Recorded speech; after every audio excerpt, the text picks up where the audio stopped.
الرحیم ایاک نعبد و ایاک نستعین۔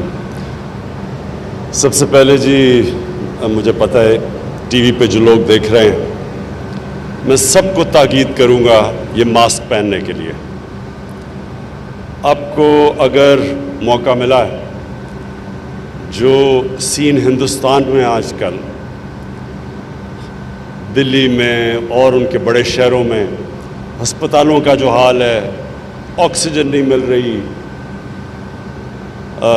باہر سڑکوں پہ لوگ کرونا کی وجہ سے مر رہے ہیں، تو میں اس لیے اپنی ساری قوم سے تاکید کروں گا کہ اللہ نے ہمیں پہلے دو جو کرونا کے ویوز آئے، بنسبت باقی دنیا کے اللہ نے ہمارے پہ بہت کرم کیا، اور اب ہم تیسرے ایک بڑے خطرناک ویو میں ہیں۔ اور اگر حکومت اپنی کیپیسٹی دگنی نہ کرتی، یعنی ہسپتالوں میں کیپیسٹی بڑھاتی، آکسیجن کی کیپیسٹی دگنی نہ کرتی، تو آج ہمارے بھی وہی حالات ہونے تھے جو آج ہندوستان میں لوگوں کو نظر آ رہے ہیں۔ تو یہ اگلے 2 ہفتے بہت امپورٹنٹ ہے ہمارے لیے۔ ہم نے اس کی کرونا کا جو کیسز ہیں ان کو نیچے لے کے آنا ہے۔ تو میں اس سے سب سے تاکید کروں گا کہ جو ایک چیز جس سے ثابت ہو گیا کہ کرونا کے کیسز، کرونا کنٹرول ہو جاتی ہے، وہ ہے یہ ماسک۔ تو میں سب سے تاکید کروں گا کہ ماسک پہنیں۔ اب جی میں چیف منسٹر صاحب، آپ کو پروونشل منسٹرز بیٹھے ہوئے ہیں، آپ سب کو، اور چیف سیکرٹری صاحب، ہمارے جرنلسٹ بھی آئے ہوئے ہیں یہاں، ہمارے اوپینین میکرز، میں سب آپ کو اس اوکیزن کے اوپر خوش آمدید اس لیے کہتا ہوں کہ پاکستان کے اندر جب سے میری عمر تقریباً پاکستان جتنی ہے، تو ہماری بدقسمتی یہ ہوئی کہ ہمارا ایک مائنڈ سیٹ، جب سے مجھے ہوش ہے، وہ مائنڈ سیٹ یہ ہے کہ یہ صرف ایک چھوٹے سے طبقے کا پاکستان ہے۔ اس کو انگلش میں ایک ٹرم استعمال کرتے ہیں، ایلیٹ کیپچر۔ ایک ایلیٹ نے ملک کو ہر طرح اپنے قابو میں، قبضے میں لیا ہوا ہے۔ تعلیم کا نظام انگلش میڈیم، اچھی نوکریاں انگلش میڈیم، کوئی یہ نہیں سوچتا کہ اردو میڈیم کو کیسا تعلیم مل رہی ہے۔ دینی مدرسوں میں جدھر 25 لاکھ بچے پڑھتے ہیں، ان کو کیسی تعلیم مل رہی ہے، کبھی کسی نے نہیں سوچا۔ کیونکہ میرے اگر بچے انگلش میڈیم میں پڑھ رہے ہیں اور ان کو اچھی نوکریاں مل رہی ہیں، مجھے کیا فرق پڑتا ہے کہ باقی ملک میں کیا ہو۔ یہ ایٹیٹیوڈ تھی۔ جیلوں میں صرف غریب لوگ نظر آتے ہیں، اور اس کی وجہ ہے کہ ہم نے دیکھ لیا کہ ہمارا انصاف کا نظام طاقتور ڈاکو کو نہیں پکڑ سکتا،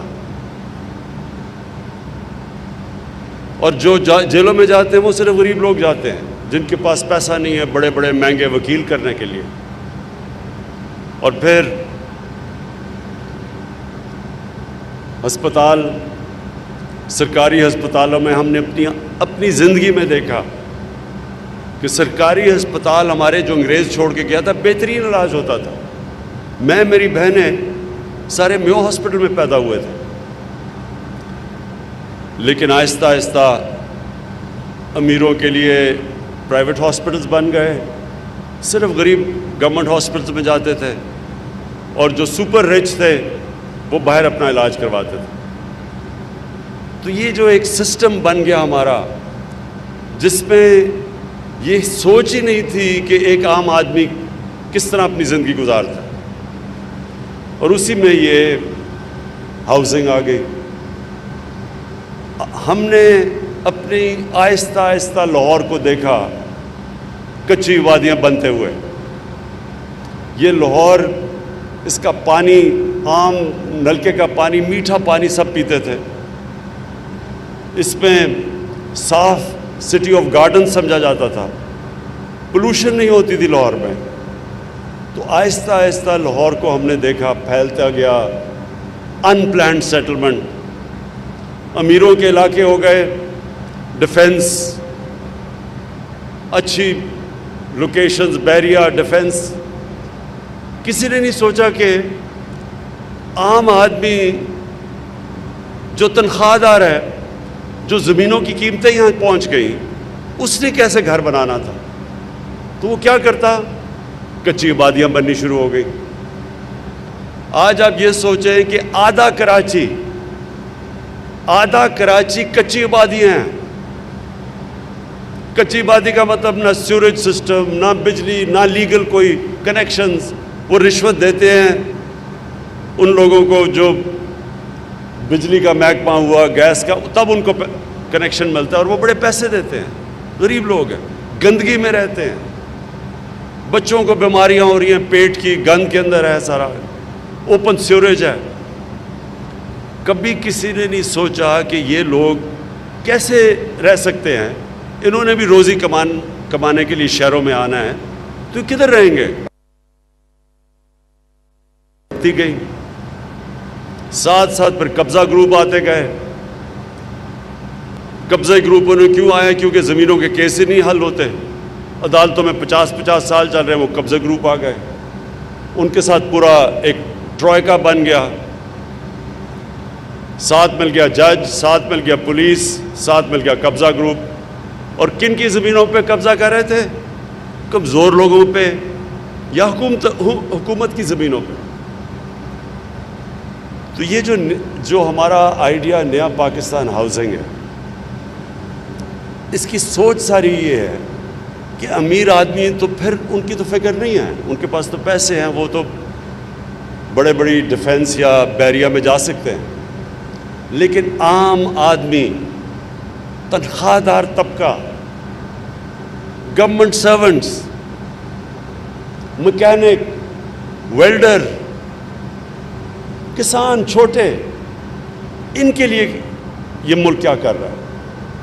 تو اپنی قوم سے جو میں بات کہنا چاہتا ہوں کہ یہ ذہن میں ڈال لیں کہ کبھی بھی وہ معاشرہ ترقی نہیں کر سکتا جو معاشرہ اپنی عوام کی، عام آدمی، اس کو اوپر اٹھانے کی کوشش نہیں کرتا۔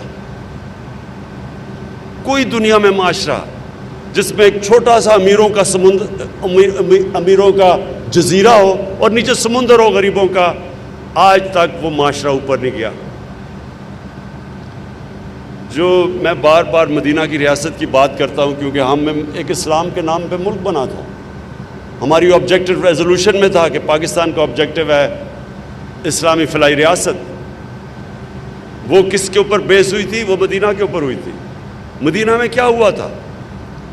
سرکار مدینہ نے 2 کام کیے تھے، یہ یاد رکھیں، کبھی مدینہ میں آتے ساتھ ہی دودھ کی نہریں نہیں بہی تھیں، لیکن انہوں نے 2 چیزیں کر دی تھیں۔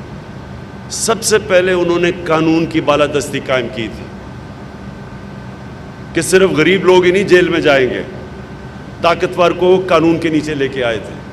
جو آج یہاں پاکستان میں شور مچا ہوا ہے، سب اکٹھے ہوئے ہیں، 30 سال سے جو حکومت کر رہے ہیں، جو حکومت میں آنے سے پہلے کیا تھے اور آج اربوں خربوں پتی بن چکے ہیں، وہ احتساب دینے کے لیے تیار نہیں ہیں کہ وہ سمجھتے ہیں ہم قانون کے اوپر ہیں۔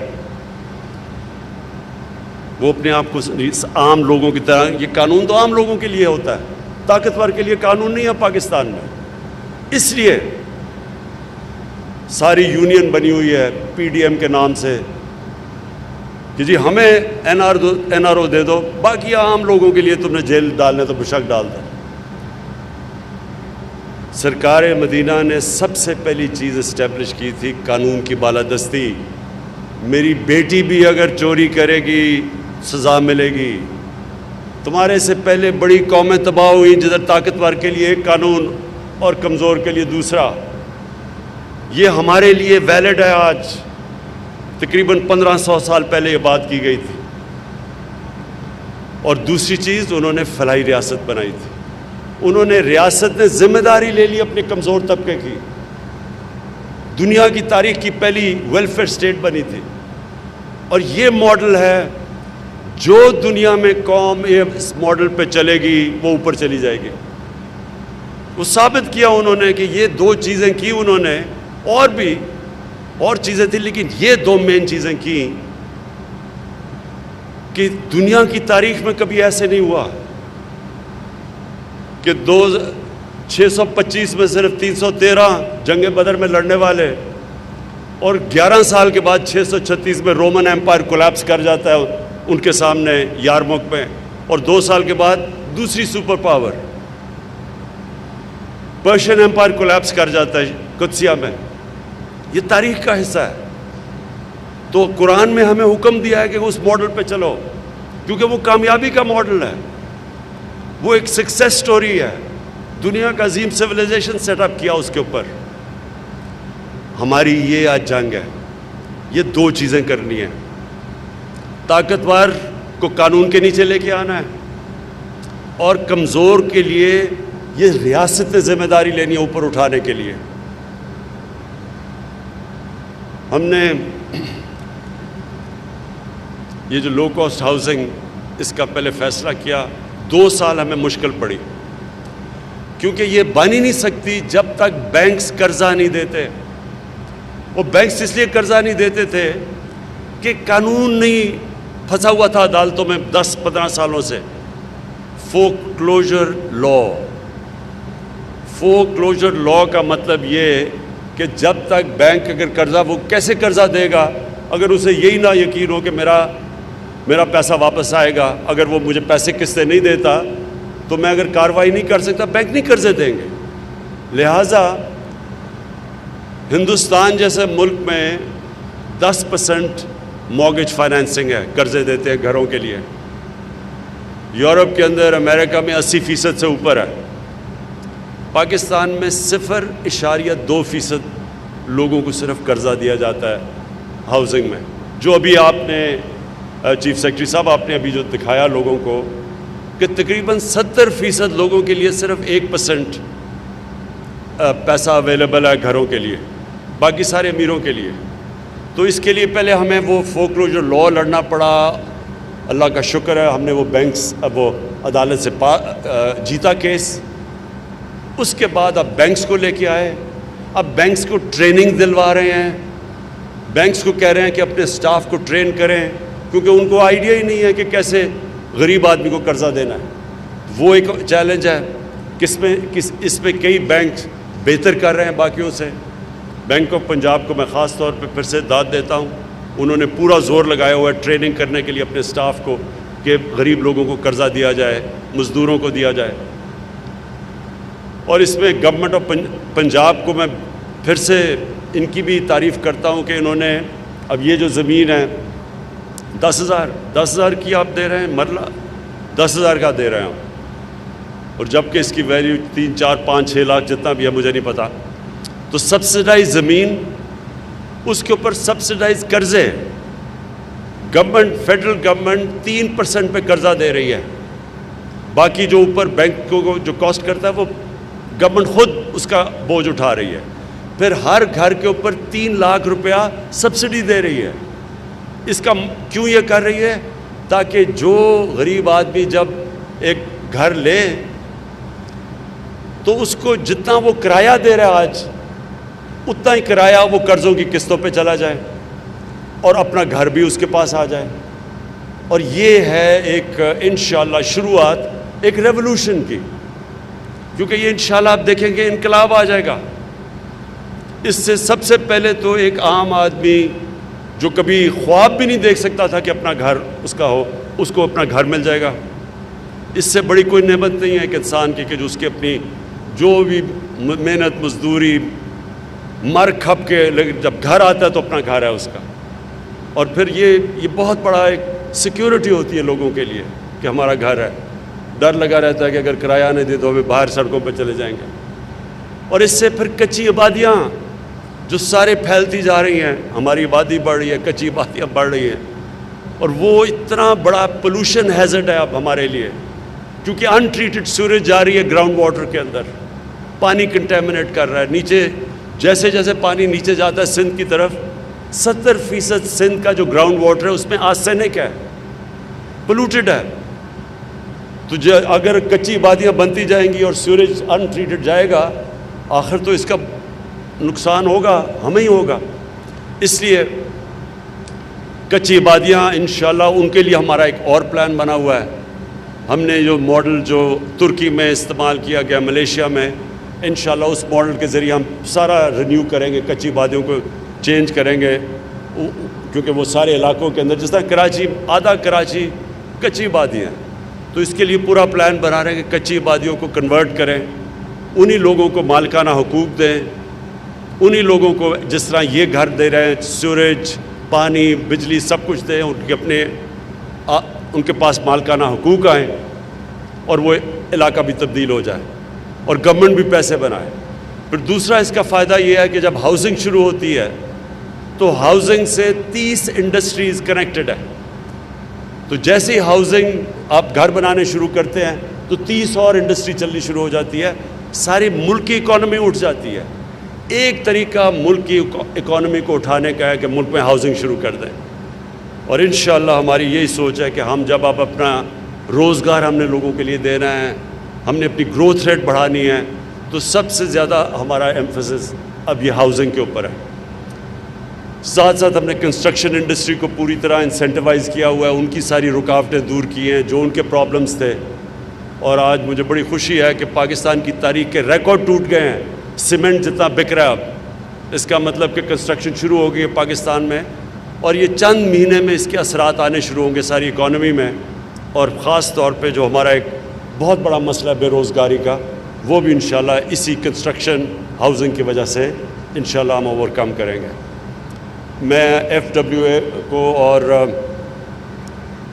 ان کو اس لیے میں آج مبارک دیتا ہوں کیونکہ انہوں نے بڑی تیزی سے کام شروع کیا, ہمیں ریکارڈ ٹائم پہ وہ ہمیں یہ لو کاسٹ ہاؤسنگ بنا کے دے رہے ہیں, تو ان کو بھی میں آج خراج تحسین پیش کرتا ہوں کیونکہ وہ بھی اس کا حصہ ہے. نیا پاکستان ہاؤسنگ میں جنرل حیدر آپ لیڈ کر رہے ہیں, اور آپ سارا یہ کوآرڈینیشن سے یہ ساری لو کاسٹ ہاؤسنگ ہو رہی ہے, آپ کو بھی.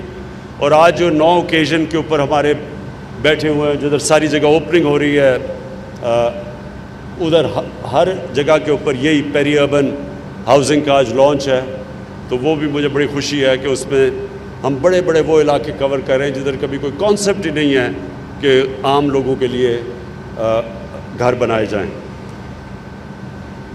آخر میں پھر اپنی قوم سے ایک بات کہنا چاہتا ہوں کہ اللہ نے ہمارے ملک میں ہر قسم کی نعمت بخشی ہے, ہم نے اللہ کی نعمتوں سے فائدہ نہیں اٹھایا. میں وہ پاکستانی ہوں جس نے سارا پاکستان دیکھا, اور کسی نے کوئی اور پولیٹیکل لیڈر اس ملک میں نہیں آیا جس نے سارا ملک دیکھا ہوا ہے. اس لیے میں جانتا ہوں کہ ہم نے کبھی توجہ نہیں دی ان علاقوں پہ